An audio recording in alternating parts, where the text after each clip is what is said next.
Hey everybody, welcome back to Keeping It Real with Tiff and Carl. I'm Carl Raven, And I am Tiff Salcido, and And we and I have am we a are Eric. joined,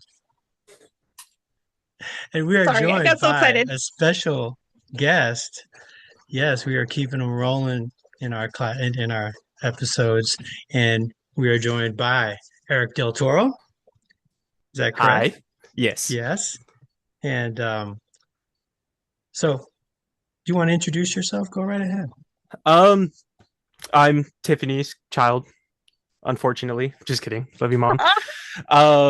I just joined the workforce. I'm going back to school currently for psychology, hopefully getting my degree to study for correction or cognitive behavioral therapy specifically. Other than that, I just do photography on the side. I'm working, just simple things.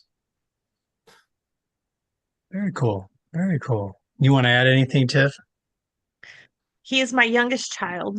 He is the one that broke the mold. Once I had him, I said, I can't get any better than this. So why keep trying?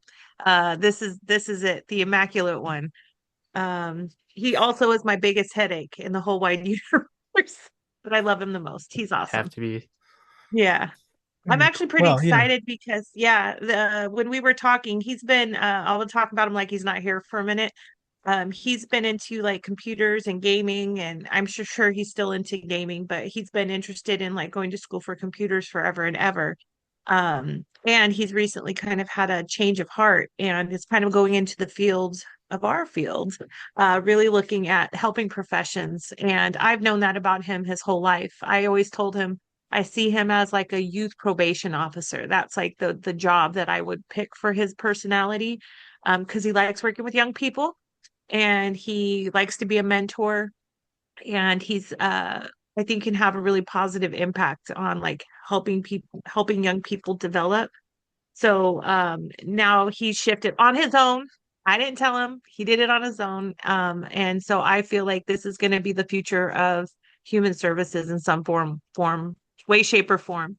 So when he told me about that, I was really excited for him and was proud that he's somewhat following in my footsteps, not exactly, but kind of sorta. And then he's like, maybe someday I'll have a podcast. And I said, or you can just come on ours. And so he was willing to be a guest here and give us the Gen Z perspective, which is so valuable.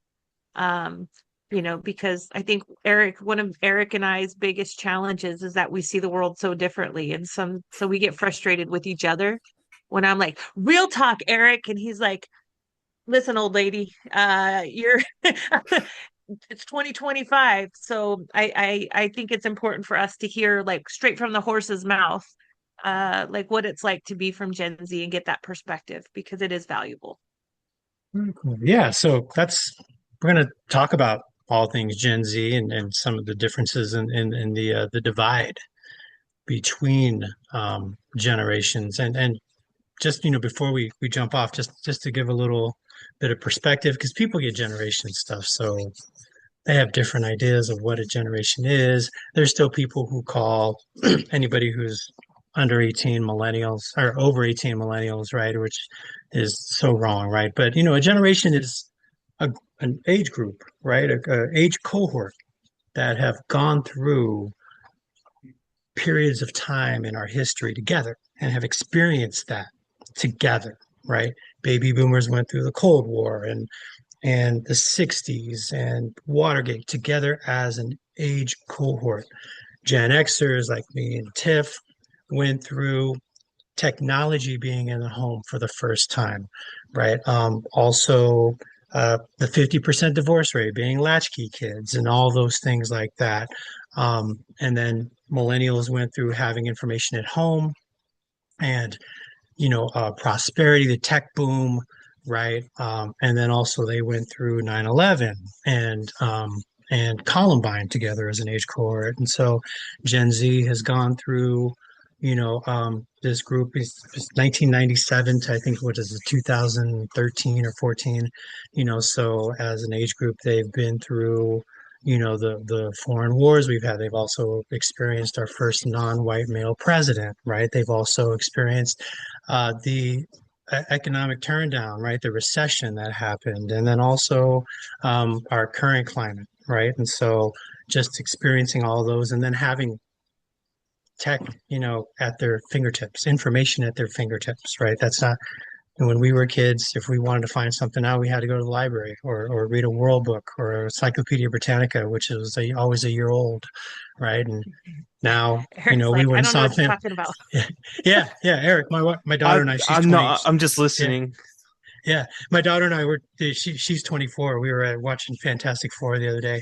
And while we're watching it, we're in the D box chairs going like this, right? Going back and forth. And she's like looking up all the different characters, right? What is Franklin Richards' powers and all these other things like that, just at her fingertips, which is something that I would have never been able to do, growing up. So, just having those differences as a cohort, as an age cohort, we've experienced those things. And so, um, you know, and Gen Z is, like I said, anybody who's 28 years old this year and up to maybe about what 16, 17, right? So, or even 13, 14, right? So but there's different groups of Gen Z just because technology has advanced so quickly, and there's a lot of research on that. But just to, you know, um, to lay that baseline for people who are curious and maybe don't always maybe heard about different generations or what's a millennial and all those other things like that. So just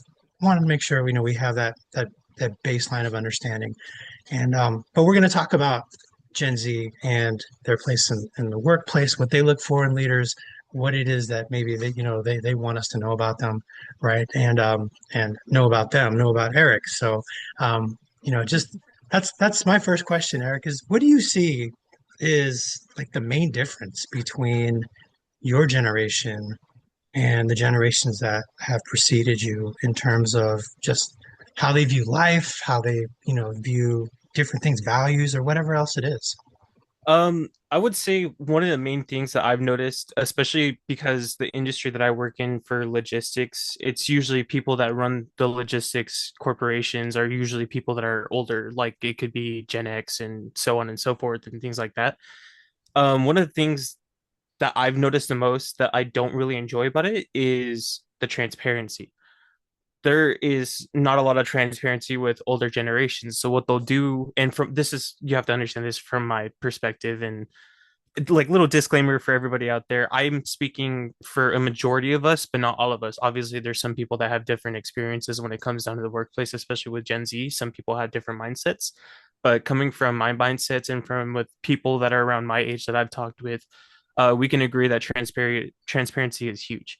Um, in my own experience, this is just most recently, I was trying to go for a supervisor position. Me being a 23-year-old, I don't know what that looks like to the older, gentlemen that we were with and to the management that was just in their late 30s, early 40s. But I was held back. And this is what I mean by transparency. I would ask them all the time, what am I not doing correctly? What am I doing wrong? What do I need to do to prove that I deserve these opportunities?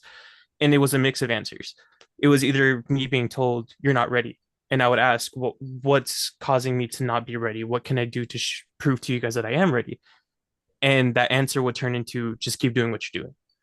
So there was no real like communication and transparency about what we're doing wrong. And then all of a sudden there was solutions after I had departed from that company. But there's always solutions. There's always ways to communicate to your team that there are things that you can improve on, but they aren't willing to share it until it's already too late for us, especially. Um, and, we look for leaders that, just listen to us because that's another thing too, is, I think every generation can say it for themselves because we all experience this. When you're young and you're smart and you know the systems, you pick up what you're doing and you become good at what you're doing and you understand it to a higher level and higher degree. Because you're young, that holds you back because they don't think you're mature enough to step up to that next level. And I think that's something that our generation has to fault with the most because we're now the generation of technology, right? So because we have technology, we have phones, like you said earlier, phones in our hands, literally mini computers.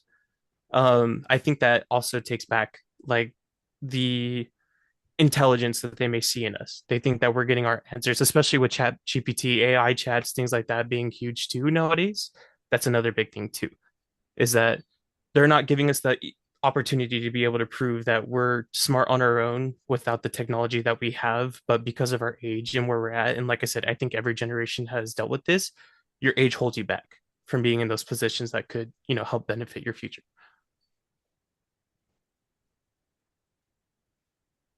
I see that. And this is something Carl and I have talked about, like the value of feedback and being willing to tell people the truth and to share with people their areas of like what you're doing well and what you can do better.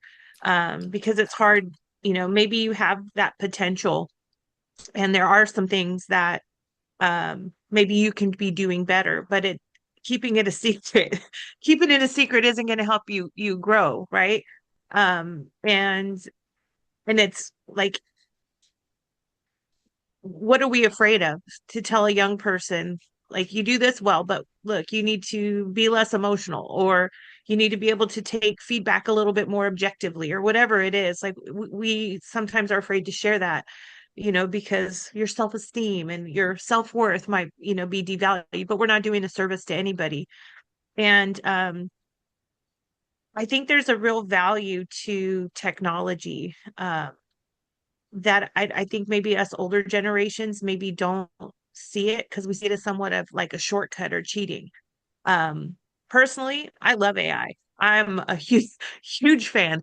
Chat GPT is my favorite coworker, to be honest with you, because I brainstorm with it and I'm like, I'm stuck. This is what I'm thinking. What's the next step? And then they give me a prompt and I'm like, done, right? Like that's the key that unlocks my thought process here. And so um I hear you, I hear you. And, where I think we do value independent thought, I think it's a disservice to the younger generations where we villainize using all of the resources that they have available. Like you have to take the hard road to get there when there's a shortcut, but it's a shortcut that doesn't necessarily lead to like lessened results. It's just much easier than it would have been for us using the old ways. I'm going to use that.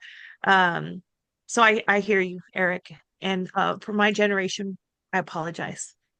It's okay. We'll hold Yeah, a grudge for and later in life. I apologize. and I can tell you, there's a lot of research that talks about that. I mean, it's something that millennials want from Gen Xers, baby boomers, right? But every generation is worried about the younger generation. Every generation in the history of human beings have said kids these days, right? And and so it's something that when you get older, see, now I'm Gen X explaining to you or whatever, but just it you'll see the younger generation doing stuff in different ways that you weren't. That's not how we He's did it, already there. right? And so yeah, He's and already there. so right, and that's a factor of, like I said, just living life, getting older. That's not fair. How do they look that up? Like I said, we used to have to go to the library to look this stuff up, right? And but that where's the effort? Where's the critical thinking and all those other things like that that people talk about? And I hear it, and I'm a fan of feedback. I'm a fan of how am I doing, transparency. We know that it improves not just relations at work, but people stay longer and they're more productive, right? When you have transparency, honesty, you feel like you trust your leaders trust you, and you can have those crucial conversations, right? A lot of folks grew up not having those crucial conversations. A lot of those folks were raised, if you don't have anything nice to say, don't say anything at all, right? Also, we were I say it all the time. We're the rub some dirt on a generation, right? Suck it up, right? Go play that game. You have a broken ankle? Don't worry. Just tighten up your cleat and go play the rest of the game like I did, right? Those things like that I'm still paying for now, right? As I'm older.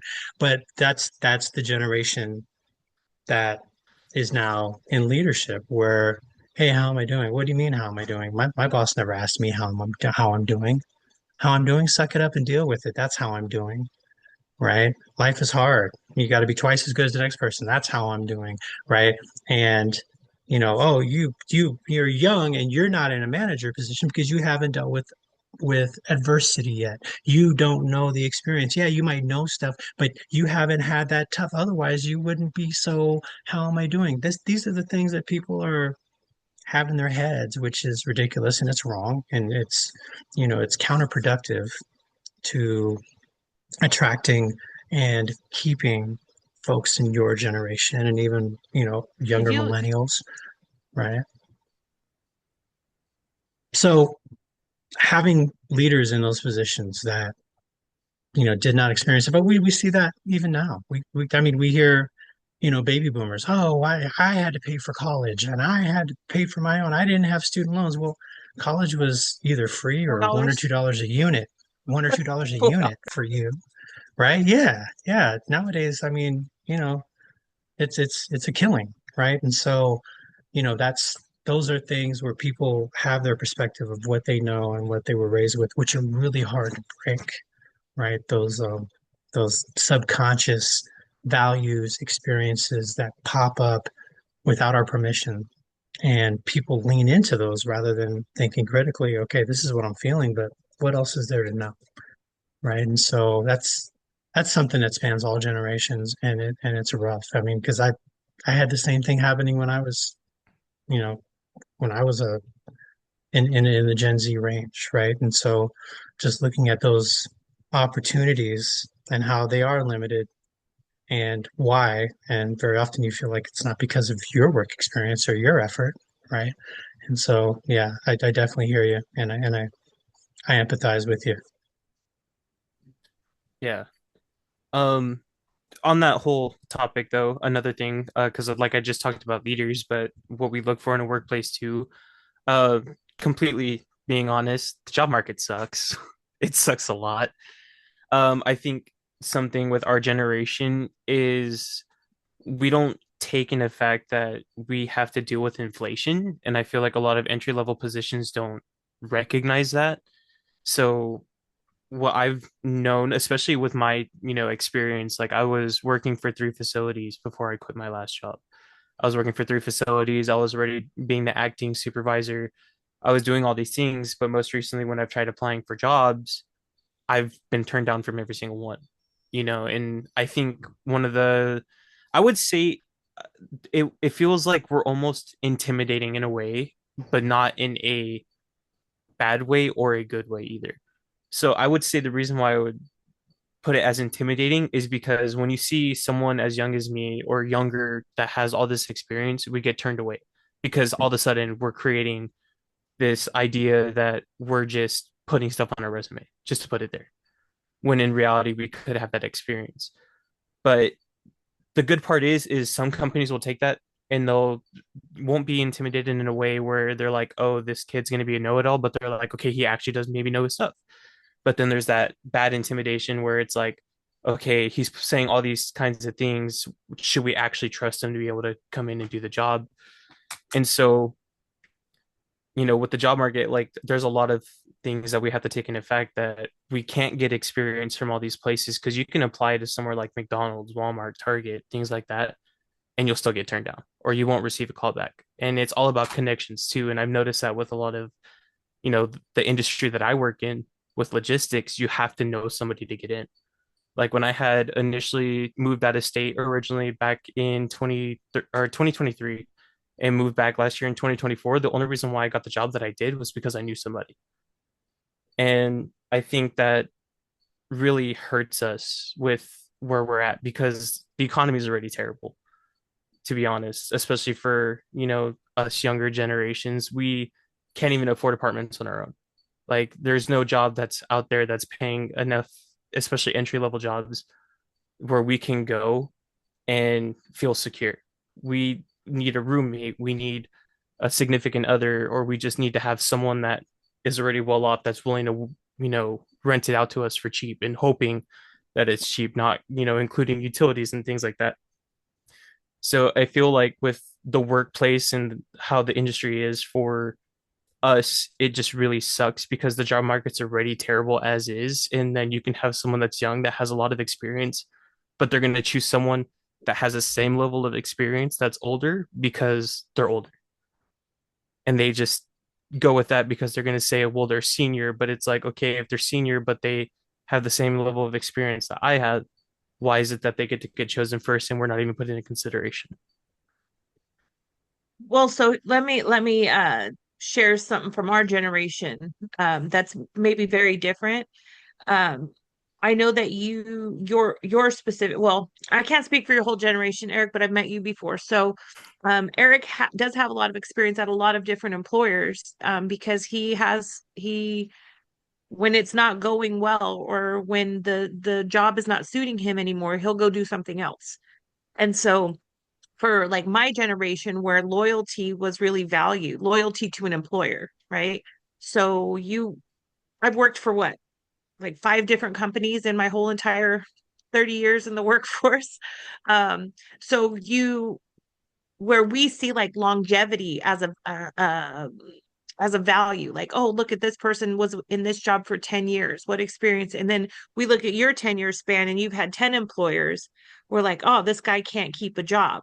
And I know it's not from skill, I know it's not from maybe whatever, but we look at it very, very differently. So when you're turning in your resume and you're saying like, look, I have all of this experience, what we're looking at is, man, this guy can't stay at a job for more than a year or two.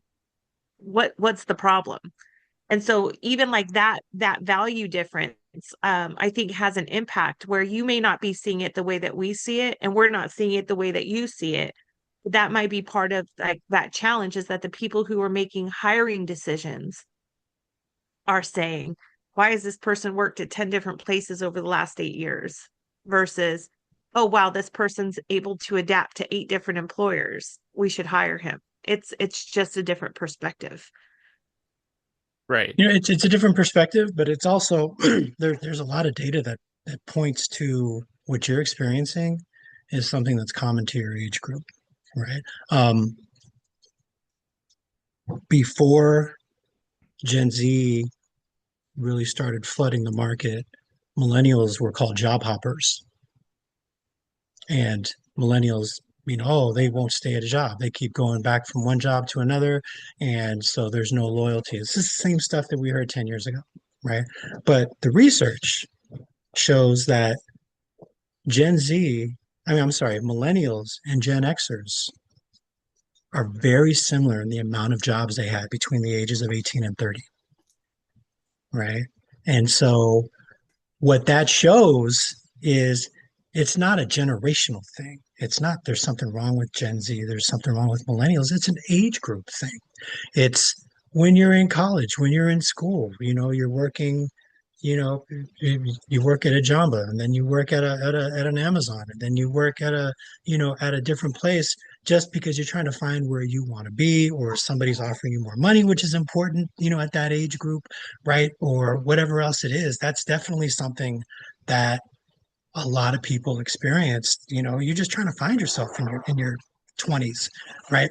And some of us get lucky and work those jobs where they have 30, 40 years in, where they find that right thing, or just because they were told that that's what you need to do, especially, right? Baby boomers were taught, find a job, work 30 years, retire. That's the American dream, right? Love it or don't, but you're staying, right? Which is not the choices that you all have, right? It's not the choices.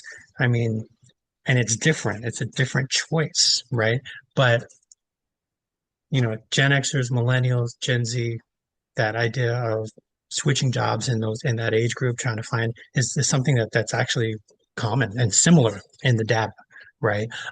Now, the idea of not being able to afford to live on your own, this is an issue where you hear baby boomers, oh, I moved out when I was 18, right? I have a friend who's an older Gen Xer, and he says, ever since I was 12 years old, I knew I needed to move out. When I was 17, I joined the Navy, right? And all these things, because, that's what my parents taught me, right? Those things like that.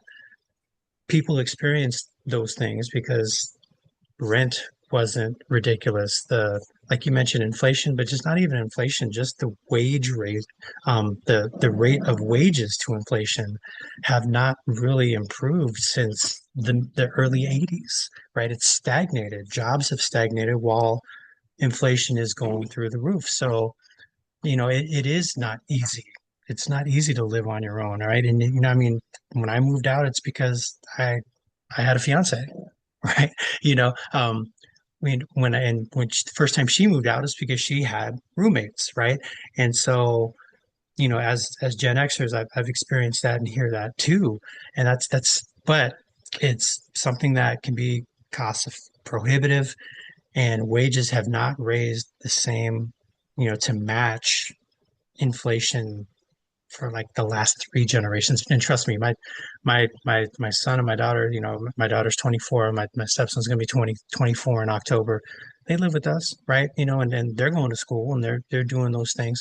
And I'm not quite sure exactly when, you know, that's going to change where they're gonna be able to find a place on their own. And they're both introverts, and it's not that they want to be antisocial, but they just want to be able to be in their own space. And you have to pick and choose the right roommates, and sometimes that doesn't always work, right? So how can we live on our own? How can we afford to live on our own? And 17, $18 an hour, when that the just even getting a studio is 13, $1,400, right? So how do we make that work? So that's definitely a piece of what you guys are faced with.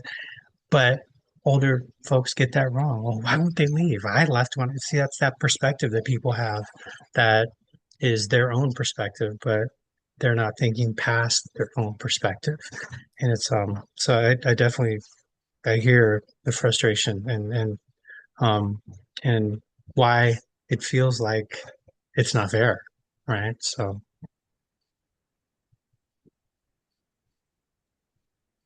You could come live with your mom, Eric. Just kidding. I'm good. Like, we both went, no. We're past that. Been there, done Yeah. that. Yeah. Yeah. what No, one of my I hear best it though. Okay. yeah, one of my best friends, she her kids were in college, and she was an empty nester and all this space and got two dogs. And now that they're out of college and, starting their careers, they move back home. And now she has to find somewhere that, that's larger because they're just too cooped up where they are. And so they have to move somewhere else. And, and they all say, it's just frustrating, and even the kids, I hate it. I'd rather not have to do it, but it's a necessity. Right. So it definitely is a Well, challenge. when Eric moved out of state, that's when I moved out of the country, so he'd never be able to come back. Love you. Yeah, Love you. it Find me. Go ahead happens. and find me. I'll send you my pin, Eric. See if you can find where I'm at. There's nothing to fight. Yeah. You fight No. yourself every day with your own ego. No offense. Love him. See, he's good at feedback. No, it's definitely a challenge, and I do see that, and I have empathy. Um, I too, as a young person, and a Gen Xer, but my upbringing was a bit different from like my kids' generation. Although I brought a lot of like that value system into how like I engage with them as a parent, and that's not always a good thing. But I wanted them to be really, really independent. Like I really didn't want them to be dependent on me, especially again, like Carl mentioned, our generation, the Gen Xers, we were latchkey kids and we had to be independent because our parents just weren't there. Like again, we had commercials reminding them that they had kids. Like it's 10 o'clock. Do you know where your kids Do you are know where your at? kids are? Yeah. Exactly. Like, or have you hugged your child today? And so there were certain things from that upbringing that I thought were important for my kids. And again, I don't even know if it was intentional. I never really like sat down and had like, how should I parent my kids? It was kind of like trial and error. I think like all other parents. A lot of Um, trial, a lot of error. a lot of trial, a lot of we got some stuff right, Eric. It Don't be a worked, hater. kinda. Um, so he's my biggest critic. I gotta love him. Gotta love the honesty. But um with that being said, I think that as far as like Gen Z, because of some of those values, they do have a bit of an advantage. Like they're more in tune with the reality of life because I didn't do a whole lot of shielding them from it. You know, as Eric nods his head, no, she didn't. It was just like life is a a lot of trial and error, and you have lots of choices you get to make, and then you get to live with the consequences of your choices. And I'm here to support you, but I'm definitely not here to bail you out, and as kids, they hated that. Like, how come you can't just be like everybody else's mom? How come Still hate it. still hate it? But Eric knows, right? I'm going to offer you support, but you are a grown up and life is hard, and like sometimes the biggest motivator is necessity, and I wish that the job market was different. I wish that like the economy was different, but that's the cards we're dealt right now. And like the best way to grow and to develop that maturity is to find ways to navigate through that hardship. And so tough love is still love, Eric. It's still love. I don't know. Tough love sometimes torture with you, but it's okay. Um, but it's like even from a leadership perspective too, I think one of the challenges that we all have experienced at some point is that when we are the younger generation, and there was a time where we were the younger generation, Carl and I, where we were, the newbies in the workforce, that a lot of times leaders don't treat their position as a leadership position, but they really try to parent their employees, right? And they infantilize like the workforce. And so I think that's one of the things that you experience, Eric, is that you're young and people don't necessarily notice your skill set. What they see is your age. And so I went through that when I first became a supervisor. I wasn't even 30 yet, and I was really, really young.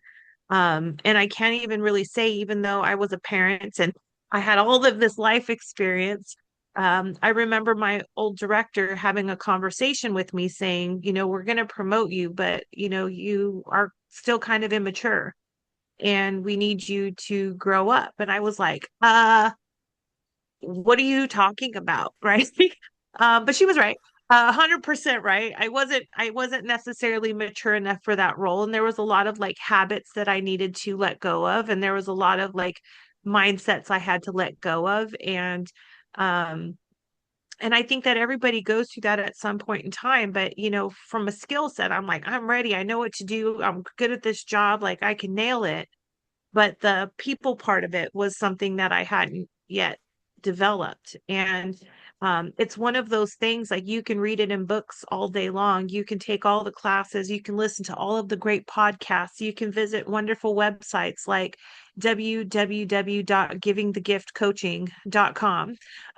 Self plug. That's a little shameless plug, but I'm just saying you can do all of that work, but until you like are doing it, I think that's where the maturity comes in. And it's like we want people to be like cookie cutter ready for it. Like you've maxed out your experience, your knowledge here. We want to get you ready for the next step, but they're not necessarily like sure how to prepare people for that. And the realization that even great leaders today probably didn't start out that way. I'm sure most And leaders had a time period of growth where they got it all wrong before they got it right. And so it's like, where do we give space for our younger generations to be able to make those mistakes and help them grow through it instead of just saying, well, you'll be ready someday. And like Eric says, a little bit too late, a little bit too late. Well, we have this thing that we can help you with too late. Instead of saying, I see potential in you, here's what you're doing really well, and here's where we'd like to grow you so that you will be ready, or we will see that you're ready. How do we prepare you for that? I just don't think that people take a risk. And because this generation, um, and maybe it's the same as others, they're in that process of finding what's valuable to them.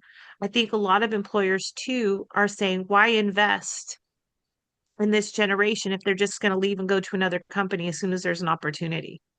So why put the time, effort, and energy into like developing you if you're going to take all of that knowledge and go move somewhere else because you've only been here a year, right? and Who's and to say you're going yeah, to stay? And just to Right. add on that, right? A lot of the technical skill is definitely important, right? And knowing how to do the job. But, excuse me. In fact, 80% of people who promoted are promoted based off of their technical skill, right? What they can do at their job. So, but what people realize when they get into management is that they're not just dealing with the job that they used to do because they're not doing that anymore. They are dealing with 8 or 9 or 10 people that are doing the job that they used to do who don't come to work, who have relationship issues and are always on the phone, who are not motivated, right? That's a different skill. That's not technical. That's people, right? And this is stuff I talk to, Eric, I talk to 40, 50 year olds about all the time in the classes that I teach, right? You can be the best accountant in the world, but does that automatically mean that you can manage a team of accountants, right? Mm-mm. Because you're dealing with their business now. It's not their job, it's their business and how their business affects their job. And, and also people who are high performers and high achievers, this is something that's happened all the time. They wonder why people that they're supervising can't do the job the way they do it. And they have a hard time explaining how they do it. Michael Jordan was a shitty coach, right? Because he could not understand why people couldn't do what he wanted, what he did, and why they weren't driven the way he was driven. Then again, he's one of the, I always say he was the GOAT, but I mean, different people may say he's one of the top three players of all time, right? So, and I'm not going to get into that argument in in this session, right? I know But nothing about basketball, so it's okay. okay, cool. So he's the GOAT. Roll with that.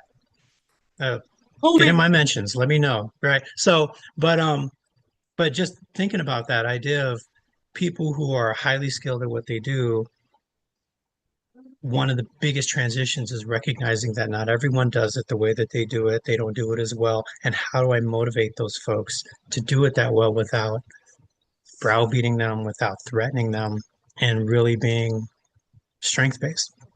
And that is a skill that very rarely comes at an early age. I mean, you have folks who have an old soul, right, who get it from a very young age, right? And to recognize that person and to hold on to that person and to cultivate that person is something that is very valuable to organizations, right? But and there's a definite shift. We know this, the data says that when people are looking for technical skills, they usually want to hire somebody younger than 40. When they are looking to hire people for supervisor positions, they hire somebody older than 40. There's a divide there, right?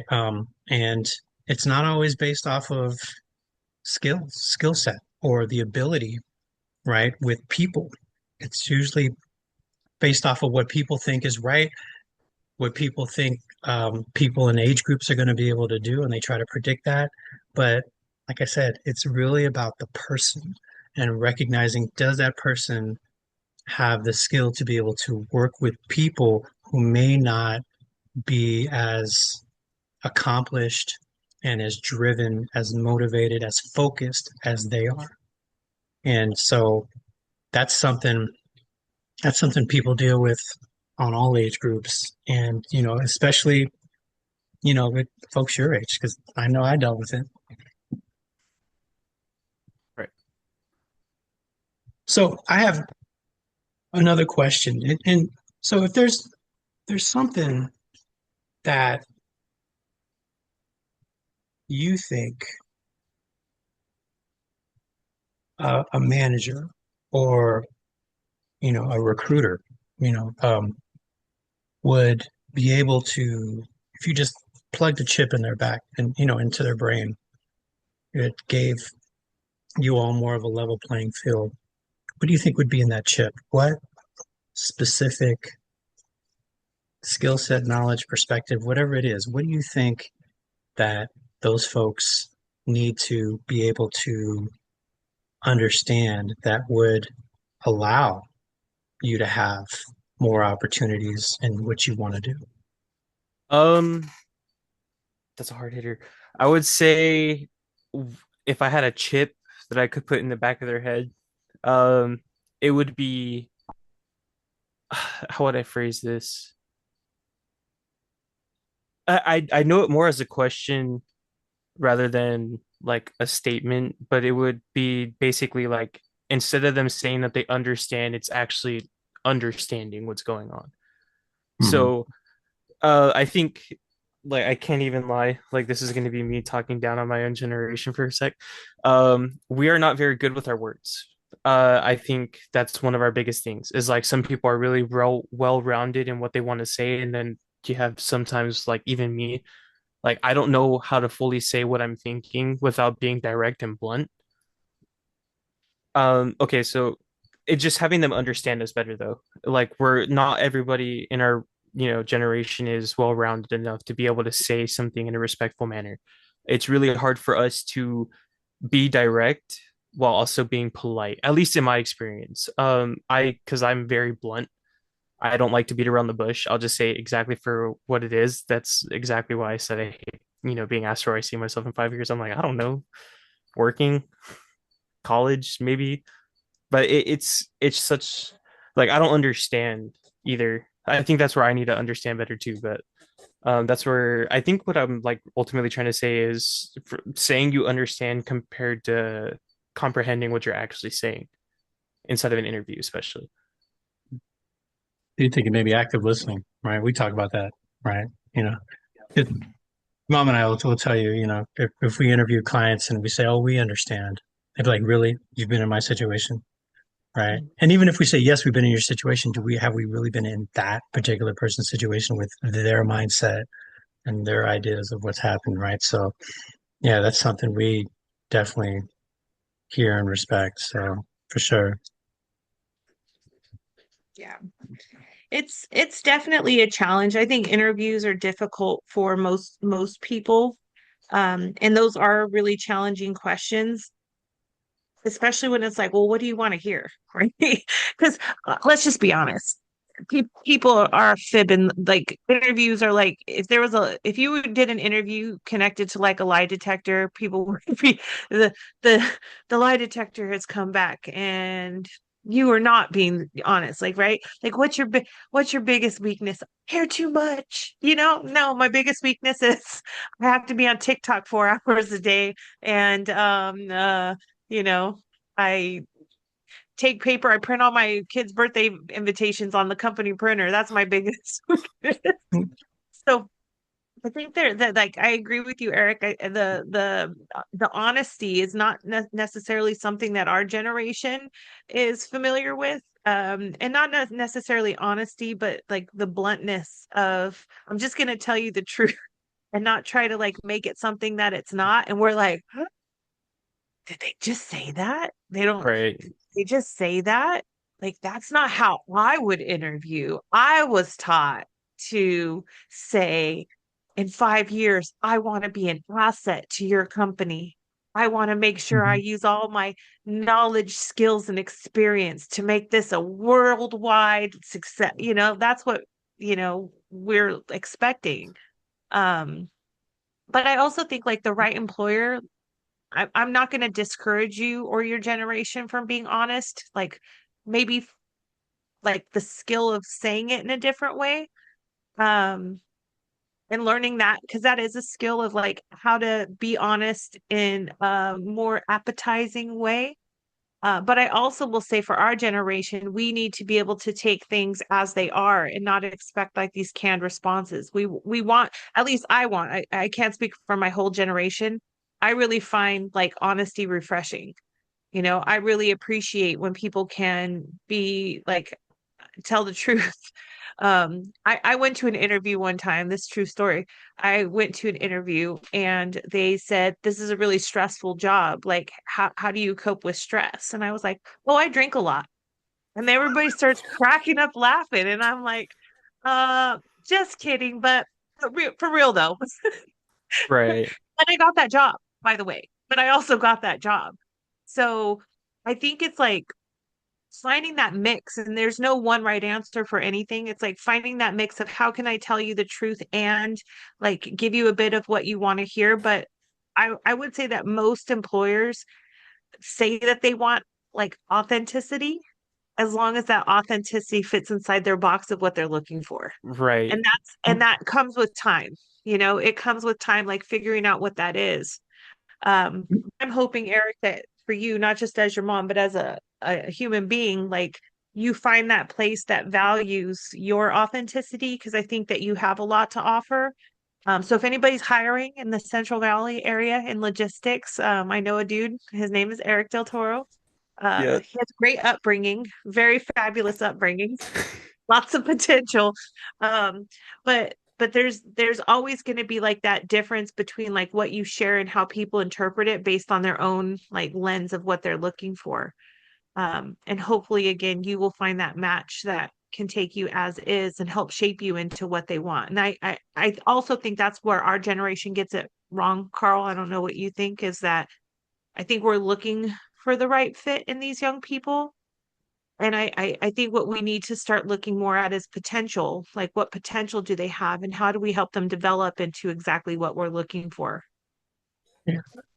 And what I think, I think you're correct, and I also think that a lot of people don't know what they're looking for. Right? Here's the problem: when you're in an interview room with a complete stranger, it's nerve-wracking. It's been, even a hiring manager who doesn't know that person, right? It's stressful. It's a crucial conversation, and it's just as stressful for them as it is for the person that they want to hire, right? And then, asking questions like, "What's your greatest weakness?" I teach hiring classes, right? And I ask people, "What is it that you're looking for in that question?" You say it's your favorite question. Why is it your favorite question? Well, it lets us know, if there's a attendance issue that, well, then we know not to hire them. I said, okay, so you're looking for reasons to fail. How about reasons where they actually will tell you what their weakness is and how they've worked to improve it? Because that shows stick to itiveness, determination, focus, and problem solving. I tell people all the time, I am not the most organized person. Right. I will chase a squirrel in a minute. Right. But I've also learned the value of, having to-do lists and Google Calendar, right? And all these different things that I have.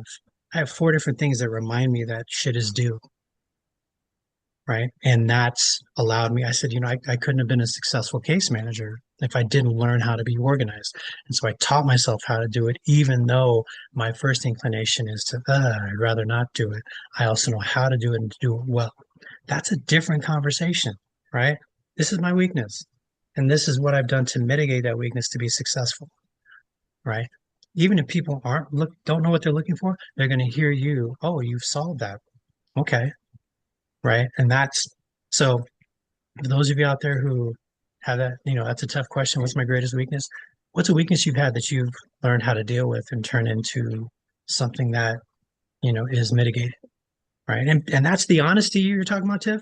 They want honesty, but they also want to know, you know, how if I hire this person who has an attendance issue, but they told me that they fixed the attendance issues to where they've had no lates in the last 6 months. Okay, well, that means they're growing. That's growth. That's development. That's what I want in that person who shows up every day and on time. Right. And so that's my perspective on it. And that when I tell people, if you're a hiring manager looking for reasons not to hire somebody, you're probably not going to hire the right person. Hire Eric. Yeah. Yeah, folks. He's hireable, right? He's He's hireable. Googleable. Yeah. Yeah, And he's gonna be a IG sensation after we chop this up and put it into clips. So that's right. right, you're gonna get at least 58 hits, Eric. So No one hit me, please. I'm sensitive. I had a mosquito bite when I was 5 and it still hurts. I'm oh okay. no, Um, kids these days. I did have another answer, I guess, about your when you were saying about the chip. This was something I was thinking about as we were all talking. Another thing I think I would put in the back of a manager's or a hiring manager, whoever it is that's doing the interviews, is to see the person for who they are and for not like who they want them to be. Because it like revolves around your guys' whole like the forming and the phrasing of how you guys ask questions. Like I feel like they're like you said, tell them what they want to hear, but be honest to yourself. The thing with our generation is we're just going to be honest without telling you what you want to hear because a lot of us want to be our own person. And I think that's something that's really huge in our generation is we don't want to be seen as Gen Z. At least for me, I don't want to be seen as Gen Z. I want to be seen as Eric, and I have friends that don't want to be seen as Gen Z. They want to be seen as Tira. They want to be seen as Ethan, so on and so forth. So I think that's another thing too with older generations is like you guys said, you guys had answers for things that you knew they wanted to hear. For us, we don't have that luxury.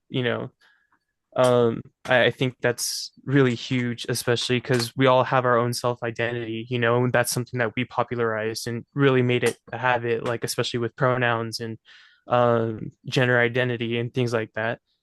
It makes it really hard for us to be our own person whenever you go into these interviews and they want you to be a certain way, but you're not that way, and then you disappoint and you don't get that call back to have that job.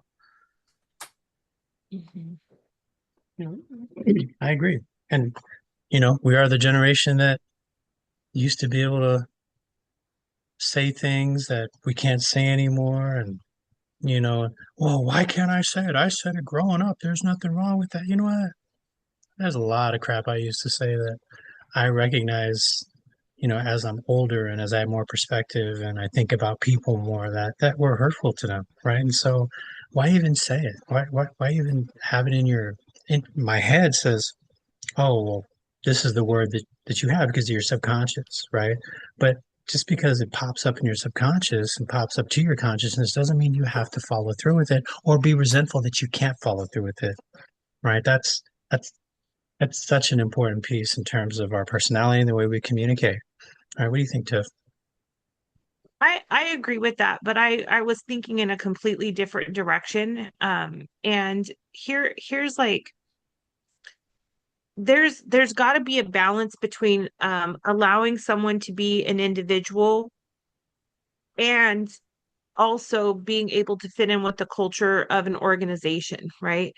Um, and that's I think where maybe there's a little bit of discrepancy, and maybe it's not even generational. I think it could be something completely different. Mm-hmm. And I experienced that even as a 20 something year old. Like, this is who I am. Take it or leave it, right? Because I'm still Mm-hmm. figuring out my identity and who I am and what's important to me. And so when I would get feedback um that I didn't love, telling me you need to do this, you need to do that, I really kind of struggle with that from an authenticity standpoint, but that's not who I am. I want to be who I am. And so what I've learned in like my old age is I can still be who I am, but a different version of who I am that fits in with like the need of my profession. I love bad words, but bad words are like my favorite words. No secret there, for anybody who knows me outside of the professional world. But I know that those don't serve me well in the work that I do, and so I can be authentic and still like choose to adapt to the norms of my profession. And so like part of I think that dilemma, I guess, in especially from what Eric just said, is like I want my employer to see me for who I am and accept me for who I am and take me for who I am. And I also have to show how that's going to fit in with the organization, right? So here's what I bring, here are my strengths, here are the things that I'm really good at, and here's what I'm willing to learn or how I'm willing to adapt. And so, especially for you, Eric, that are going from you're in the same industry but different employers, by the way, sometimes that experience is what holds you back because they're like, oh, they worked for so and so, they're going to want to do it that way, and I need them to do it this way, and so I don't want this to become another that, right? So it's like part of like what you have to express in that um in your like interview process, and maybe this is something to think about, is to say, I do have all of this experience and I'm willing to adapt and learn what your process is and really kind of fall in line with what you do here and not bring, you know, what other companies are doing and doing it the way that you all feel is the right way. And that might be helpful in kind of removing that barrier of, oh, this guy's worked for these different logistics companies and he's going to want to do it that way. I don't know. That came to mind for me. To me, that may not be on the mind of your interviewers. I don't run a logistics company, but it's definitely something that I would be thinking about when people come in But too overconfident, or too much experience. Like you don't think you're going to come in here and run the show. That can be a turnoff, and so that's you hear it all the time. When I used to work at HR for a bank, and you'd hear people in interviews, oh, well, this is the way we did it at US Bank. This is the way we did it at Bank of the West, and so I know all the regs, I know all the processes, I know how to, all the systems, and you don't because you're in our bank now, which has completely different systems, has completely different values, is owned by, a European company, which you have to get used to what that means, European banking styles. And that was the biggest thing with the bank I was at. They tried to employ European banking styles in an American system. And so that was a huge learning curve for people in their 50s and 60s, right? So I hear you, so when people say, well, I've done this and I've worked here and I've had people that I've worked with, oh, yeah, well, this is what we did here. This is what we did there. This is what I did when I was at HP. Cool. HP, you know, the that's a different company. That was a different job, right? If you're going to try to take that and try to fit that into what we do here, that's going to be a hard learning curve, right? And so, yeah, I hear you, just having that openness when, just being a good listener, wanting to do things in a way that is responsive to the needs of the organization, to your team, right? Those things like that. And that's a nuance because people have a hard time talking about themselves, right? Some people have a hard time tooting their own horn, right? Especially if they have people around them who say, don't think you're any better than you are. I know who you are and all that bullshit, right? But just being able to talk about your accomplishments, but then at the same time recognize, my accomplishments were with those organizations, which shows that I learned how to grow in that organization, which is the growth is the transferable skill, right? The growth, the learning, the being open, right? And having that perspective, those are transferable skills that lead to people being successful learners. That's what I want to hear when I'm on a hiring panel, right? You've had accomplishment, great. But what about those personal skills that make a difference between, you being successful and having half your team leave in the first 6 months? Because I've seen that happen too, right? I've seen people leave government jobs in, and that they were working on retirement, leave because of a leadership change that went wrong, right? Where that person didn't listen to them and didn't respect them the way that the previous leader did, which was me. But so, just having that perspective, man. And that's something that comes with age. That's something that comes with the different jobs that you have. I mean, I've worked at, I can tell you how many different jobs I've had, but I've worked at UC Davis for 18 years. I can tell stories from back in 2007, right? That's a plus. I've worked for Sac State since 2016. I can tell stories that go back almost not 10 years, right? And so all those other things that's and people my age look for that. They want to hear that, which I lean into. Hey, look, but I can't tell them how old I am because I don't want them to think, oh, well, God, you're 50. Oh, okay, you're 52, right? Because that's another. You think you have a hard time as a young person. People who are over 50 start feeling it, as well. Or are they going to hire me? Or, do they want to? Do they want someone younger, right? Or, so those are things that humans go through, right? And like you mentioned, we talk about generations, we talk about generational norms and commonalities, but not everybody is a cookie cutter. And if you treat people like cookie cutters, like they're just cookies to stamp and move forward, you're going to miss out on opportunities to really have a functioning individual team that respects you for respecting them. This concludes part 1 of our episode. Stay tuned for part 2, coming Tuesday to all major podcast platforms.